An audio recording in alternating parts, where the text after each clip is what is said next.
Hey, here we are talking about coaching. I'm Yannick. I'm here with Siwash today. Hey, Siwash. Hey Yannick, how you doing? Good, good. Shout outs to Nikki. Can't be with us today. But we're plowing ahead, and we've got a question today from Sin. Sin was asking, well, essentially, I think there's a question in there about whether to lead with problems or to lead with results when we sell coaching. The question he or she or they submitted was, how do you actually sell coaching services and get clients? Coaching is quite new and most people don't know its value yet. Some business coaches recommend not to sell coaching itself, but to sell a solution to a problem. For example, I help to deal with X problem. This problem focused way of selling doesn't feel aligned with positive psychology, though. What's your thoughts on this? I love the question partly because I'm also at a point at the moment as we're scaling the coaching lab where I ask myself that same question. I've been working for quite a while with a marketing specialist who comes with that philosophy, right? Because it works. It's a proven process. You point out the problem, you speak to the pain, and you offer a solution, right? Oh, you've got a pain. I can take your pain away, and then whatever the way to take the pain away is doesn't matter that much anymore. People don't care about whether that's coaching, whether that's a pill or a shot or a form of meditation. They just want to take their pain away. So I get why that works, and I do believe in some ways it is stronger, because if the pain is big enough, people start taking their wallet out. Basically, as a general rule, I think that makes a lot of sense, right? If the pain gets over a certain threshold, then people start doing something about it. If the pain gets unbearable, people take action, right? If their threat is big enough, then people move. But you can get used to a lot of pain, so it needs to get over the threshold. You need to speak to the pain. I get that philosophy. But then, Sin is mentioning positive psychology, and I mean, that's very much my lens. I do very much believe, and I think the world is a lot nicer when you speak to people's inspirations, to their dreams, to their vision, to the life that they could be living. So imagine you wake up, maybe not without that pain, but imagine you wake up with a feeling of excitement of going to work, with a sense of purpose, fulfillment. Imagine you're in a relationship where you feel in this particular way valued and respected, and you're flourishing. You feel you grow personally. I love taking clients as part of my consultations. That's usually what happens at some point or another. I get really curious about themselves in some future where they're living or they're having done the thing, or they are that person that they wanted to become. They've created the environment that they wanted to be in. And tapping into that kind of experience is a very positive experience. It's very powerful. Tuning into love is very, very powerful. And if people looking for love, if people enter romantic relationships, some move away from pain, but most move towards love. So I guess you could argue both ways, right? That it's actually more powerful to move towards love than to move away from pain. So now there's these different philosophies out there, and some research says it's actually much better to focus to lead in sales, to lead with a vision or an idea or a better life, to move towards something that you want, move towards a desire, towards a fantasy, towards a vision, rather than away from a problem that you're having. I think it's a lot more inspiring. I'd like to live more in that world. But I think it's also undeniable that the problem solution way of selling things does work. So I resonate with the question a lot. I'm not sure if I've got a clear answer, but I think it's important that we think about it. At the moment, I'd be inclined to say, well, you pick one or you do a bit of both. And doing both is probably a powerful combination. But there's also a choice to be made at what you're doing. So yeah, I'm super curious, Sivash, what you think about this, just because you've done a lot of work on how marketing and sales work. You helped so many coaches sell coaching services. What do you think? Yeah, I think it's a never-ending discussion, and I don't think there's one right way of doing it. And to look at it in a different way, it's almost like, do you want to be the painkiller? Often when in marketing they talk about this, do you want to be the painkiller or do you want to be the vitamin? Right? Painkiller. And a lot of business coaches and mentors, they will tell you, you know, be the painkillers, easy to sell. It also Right? sounds much cooler. Yeah. So it's like, you want to lose weight, I can help you lose weight. And it speaks to an immediate problem. Right? And again, personally, I think, both work. And I think if you do talk about the future self, and I love positive psychology, and I think especially like looking like now into the science of the future self, right? We speak to people's higher aspirations. I personally prefer that. And even then, sometimes you do talk about the problems, right? But for me personally, that's a lot more aligned. And I think one of the reasons is, and this is I think what the thing that I want to bring to people, when people think about this, is like what's the type of people, what's the type of client you want to work with?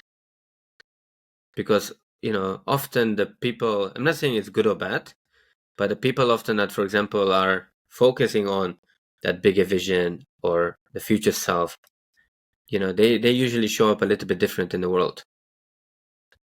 They're usually more solution focused. They're more focused. They know they got problems, right?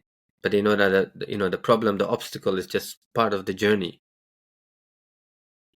And again, it's not good or bad, but it's just, again, like you're thinking about what's the type of people you want to work with, what's the type of work you do, right? If you're a coach that just does, I know coaches and therapists, for example, that just have a one session package or a 4 session package, and they really enjoy that. They just want to kind of like, they're really good at taking that one problem and helping people get rid of it, right? Personally, I like to work with people long term. And that's where I think the future self becomes more important. And there's a combination is possible, but I think just really like looking at what's the kind of work that I enjoy. And when we look at the marketing side, I think both is important because you know it's often the problem that people are thinking about, right? There's this phrase in marketing, nobody cares about the drill. People care about just about that hole in the wall. Yeah, or whatever you want to hang up on that wall. Yeah. Yeah. And so Or the the feeling you distinction. get once it's up and you feel at home. Yeah, yeah. And I think so. Here's the thing in the middle of this conversation is, I think the mistake. Well, it's not a mistake actually, but sometimes what we do, we talk too much about coaching, Yeah. right? And so on one side we have the problems that people have, on the other side is the result they want, the feelings they want, right? And coaching is often more the tool. I think with more sophisticated buyers, with people that have already invested a lot in personal growth, professional growth, we can talk about coaching. I think it's important to then bring up the tool, like, or the how. But I think that in itself is probably like the thing that we don't want to focus on first. We want to connect with people based on either the problems or the future solution, the vision that they want. I think the biggest point in there for me is that when we lead with problems, I think it's a lot more immediate problem solving, right? And we focus on pain, it's often more immediate. We're focusing on something that matters right now. When we lead with vision and meaning and purpose or desire, it feels to me it's a lot bigger than just making the pain right now go away. It's we're moving towards something, and by moving towards something, a lot of the immediate pain probably goes away by itself. Yeah, yeah. That's why I think it's probably more powerful. Yeah. Yeah, yeah. And I feel like, I'm sure there are some exceptions, but I feel often the people that focus more on the painkiller are more focused on sales and making, selling more, making more numbers, right? And again, I don't want to put everyone in the same bucket, but Usually what I've seen is, the people that care more about really lasting transformation or bigger impact, they talk about that, but they go beyond that. They look really at the person, what is going on, because even we know that, right? That sometimes that problem is just a surface level problem. There's a lot more happening there. Yeah, I think that time element is a really important one, and that also helps it to make sense, right? Of course, it's more powerful to sell with a pain or problem, but that's an immediate sell. If you look at sales over time or impact over time, I reckon that leading with results or leading with desire, leading with a better future, probably has more impact. So I think it helps me understand why I'm leaning towards the side. It's not just my positive psychology lens, and because I really want to lean into that because I think it focuses us for a lot longer to lean in on something that we want going forward, especially if it's an infinite goal, right? I want to be the best parent I can be. That's lifelong work, you know. I want to be the best leader possible. I want to live a life of fulfillment. That's a continuous process. That's something that never stops. If you say, I want to get rid of my feeling of not being fulfilled, I want to solve this particular pain that I have with one of my kids. I want to solve this conflict that I have with my team, or this situation at work that I'm currently facing as a leader. If you take that away, then it's done. And I guess that makes sense. It's a short coaching intervention. But I think if we look forward and we're kind of our work is guided by maintaining certain principles, maintaining certain experiences or a way of being in the world, then that sets you up for lifelong work, which to some people, I guess, it's scary and it's less measurable, I guess. So in terms of numbers and research, makes sense that the problem solution way has been established and is still dominant. So yeah, I hope that gets a lot of people to think. It certainly it shifted something in me. Yeah. And there's something else that I found useful. Again, I'm not an expert on this, but for those that want to learn more about this, if you type in, for example, on Google, the 5 stages of awareness, and this is quite well known in marketing, is you see that the customer goes through a journey, right? And big companies, they understand this. They use their marketing very well, very much to take people through this. So on stage 1, we have unaware. So there's some people, for example, that are unaware they have a problem, right? Like I have a wash machine, but I might be unaware that it's coming towards the end, right? Maybe it has a 3-year life and it's 2.5 years in. Then stage 2 is problem aware. So now I know I have a problem. Maybe it's making some noise, or maybe I just know, this thing is running out of life. That noise was not normal. Yeah, exactly. And so in stage 3 is solution aware. Now I'm focusing on, I'm actually looking for solutions, right? And stage 4 is product aware. I'm looking for specific products. And stage 5 is most aware. That's usually when someone has done the research on the product. There's trust. They've looked at the reviews, and they're like, okay, now I'm kind of like the like trust. I'm thinking of buying this.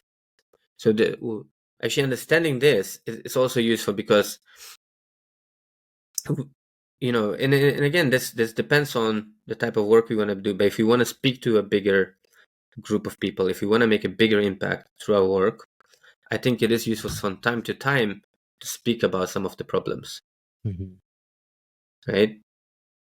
Yeah, because they can bring you in. They can help you or invite you to pay attention to something that maybe otherwise you wouldn't have paid attention to. Yeah. Yeah. How would that translate to a coaching context? For coaches out there who might be wondering, okay, I want to get more clients, right? It's a age-old question for coaches. how can I have that kind of conversation in an ethical way so that I help people rather than, make them create problems that I didn't even have, because you can really help people by paying attention to something that will become a problem. And then, you can do something now. It's really helpful to become aware of something that is likely to affect you in the future. So could you give us an example maybe from your coaching practice, how you applied that? Yeah, so if we think about the even if let's think about coaching in general, right? So there are people that have heard about coaching, but they're really unaware of what coaching. Well, let's actually the first stage is unaware, so they don't even know about coaching. Mhm. If you ask them like, "Do you know what coaching is?" They're like, "What do you mean, like a football coach?" Or they're not sure. They're not sure what a coach does. So the first type, and this is actually useful. Like when we get this, it makes also we can create variety in our marketing. So the first stage would be actually just talking about coaching and the benefits of coaching. At this stage, we're not talking about ourselves. Maybe we're talking here about some research. There's, for example, statements from big CEOs, Google, Apple, right? A lot of CEOs have talked about the power of coaching and how coaching has helped them. We can talk about that. We can reference articles. So at that stage, we're actually raising awareness around what coaching is. And it doesn't at this point matter whether you're a health coach, a business coach, or a life coach, whatever type of coach. You could have sometimes specifically, you could start talking about some numbers about, for example, how wellness coaching has helped companies improve their productivity if you're specifically focused around that. So you could start to go a little bit more narrow. Then in the second stage where you're talking about problem aware, now you could, for example, say, okay, let's say if I'm doing relationship coaching, and by the way, like here's a little thing that for those of you that are listening to this and haven't used ChatGPT is incredible with this. So if you type in ChatGPT, I'm a health coach and I would like some help with this. Can you come up with a list of topics for these 5 stages of awareness? Huh. ChatGPT will give you 10 topics for each one of them. And if you want to, ChatGPT will actually write even the content for each one of those, right? But it gives you a lot of ideas. And so, for example, with the problem aware, now we need to think about how can you raise awareness around a certain problem.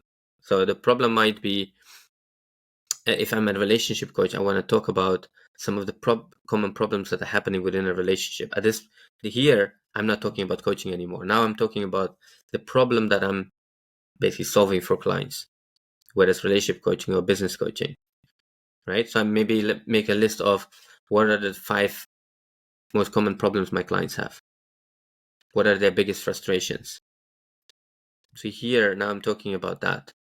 And the reason this is also good is because so when someone reads this, like, oh, like they understand me, they're talking to me.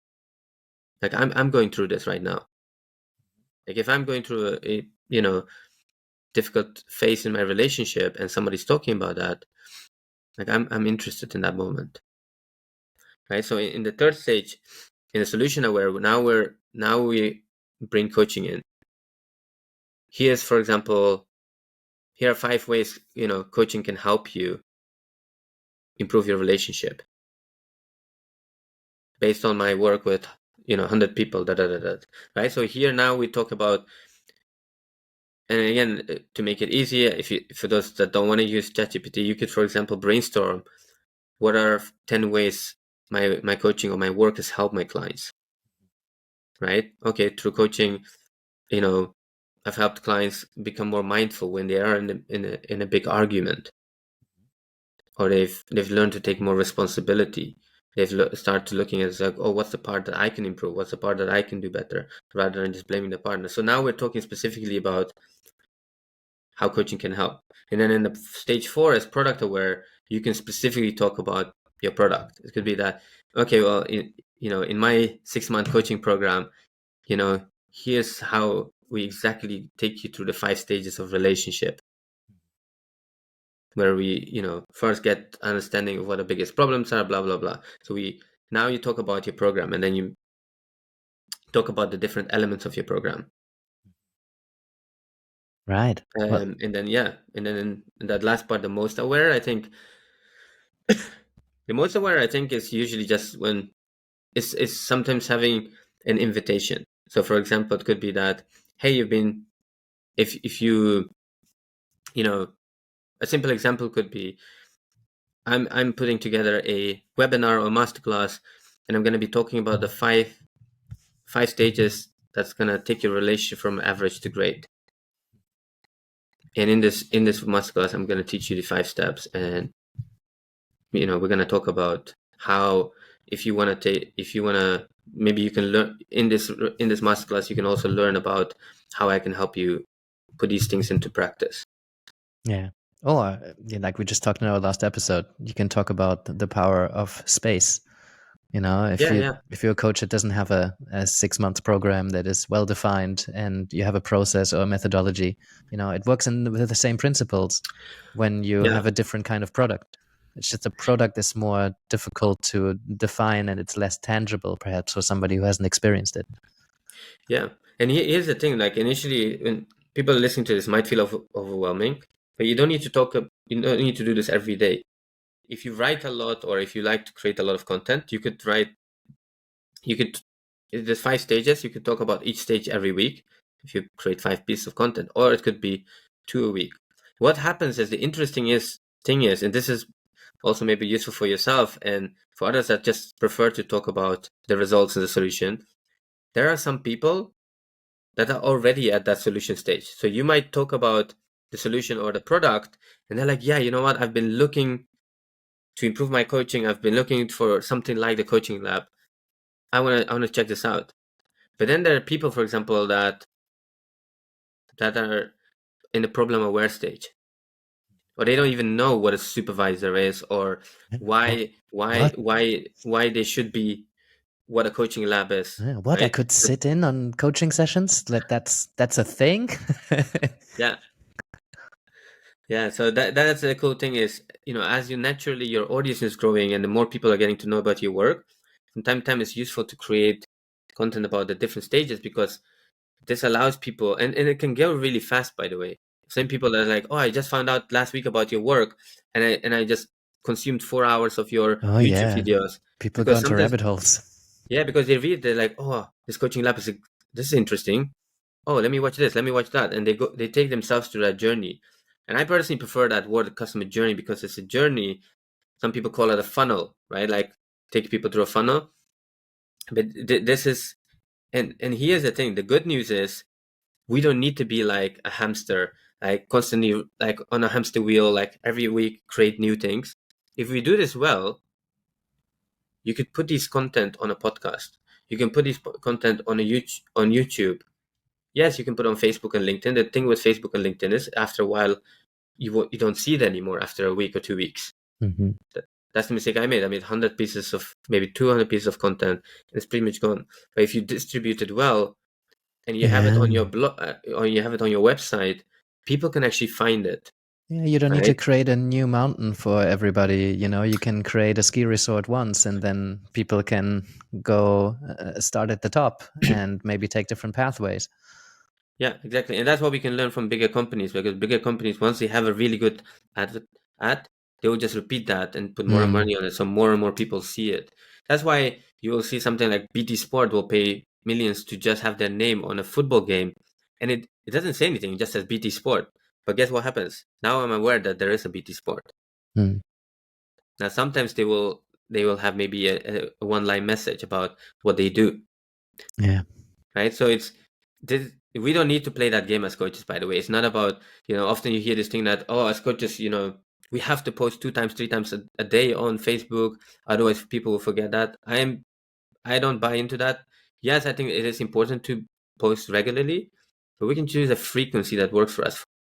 I have clients that post once a week, and they have a really good, successful business, right? And there's people that post twice a week, or 3 times a week, or 5 times a week. But it's about choosing frequency that works for you. And sometimes it's like going to the gym, right? You can go to the gym once a week, and you slowly build it up.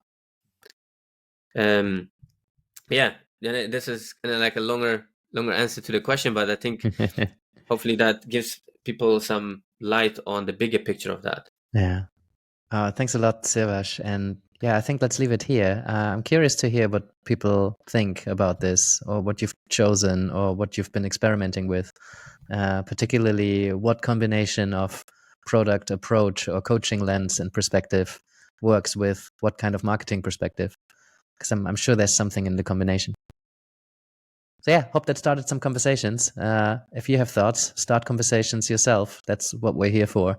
See you next time. All right, take care.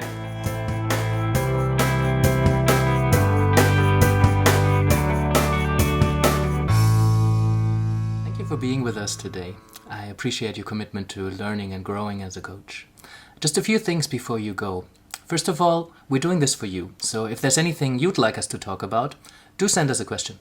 Secondly, we're not doing this for profit, so we rely on your support to help us reach as many coaches as we can. So if you can send this episode to a friend or tell a fellow coach about what we're doing here, maybe you can subscribe or leave us a review, or even support us on Patreon. That would be amazing. And lastly, you can find us across all major platforms. So whether you like to watch, or you like to listen, or you like to download episodes and listen to it in your car while you're driving through somewhere with no internet, you can do so too. And that's it from us. Thank you, and I hope to see you next time.